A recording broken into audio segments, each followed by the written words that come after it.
yeye mwenyewe. Jina la Bwana libarikiwe.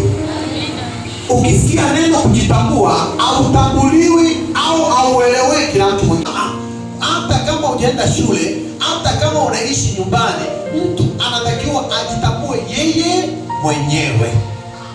Kiwa ni pamoja na uwezo, udhaifu.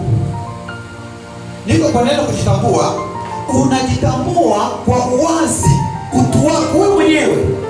Inaongezeka kwamba ikiwa ni pamoja na udhaifu wangu, mawazo, imani, msukumo au hisia zako. Tambue namna ya kujitambua, lazima uelewe uwezo wako. Unatakiwa ujue mawazo yako huwa yanalenga wapi. Mawazo yako, mimi nikisema watu wote wanasema mbona mimi nasema hapa sana, mbona mimi nasema.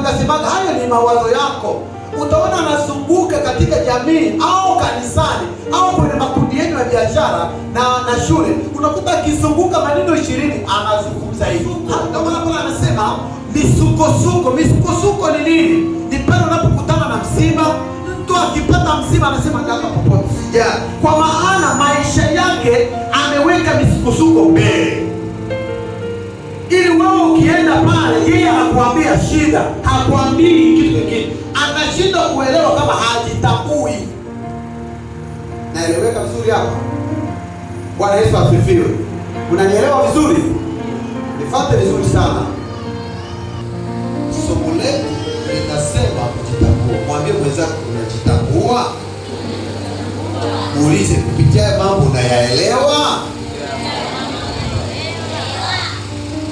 Pigie Bwana Yesu makofi. Mstari wa 15 nasema jitahidi kujionyesha kuwa umekubaliwa na Mungu.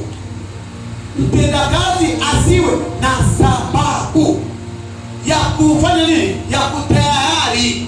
Utayari ana sababu. Sababu ina maana, Biblia inakwambia mtu ajitambue kwamba nimekubaliwa na Mungu. Sasa sina sababu ya kusema mimi sikuja kanisani kwa sababu nilala njaa jana. Mimi sikuja fulani kwa sababu mimi nimekosa nguo. Mimi nimekuja, ndio maana Biblia na Bwana. Je, ni njaa? Je, ni chakula? Je, ni kutukanwa? Je, ni kudharauliwa? Je, ni kusemwa? Je, ni kufanya nini? Nini kitaniteka na Bwana? Biblia inasema hakuna. Ukielewa hapo, wewe unajua kujitambua. Wakati unapokuja kwenye hekalu, unakuja wewe kama wewe. Hata kama ni dada yako mko naye kama Mela na Hawa, hakuna haja ya kukaa na Mela na Hawa katika huduma, hakusaidii chochote. Ndio maana Mela anaweza kaenda mbinguni, Hawa akabaki. Na wana baba mmoja, mama mmoja. Unanielewa ninachosema? Sasa shida unayokukuta ni nini? Kwa sababu ujitambui, wewe unataka Mela kukuonesha tugeuke. Tutembee kidogo. Simama. Geuka, rudi tena.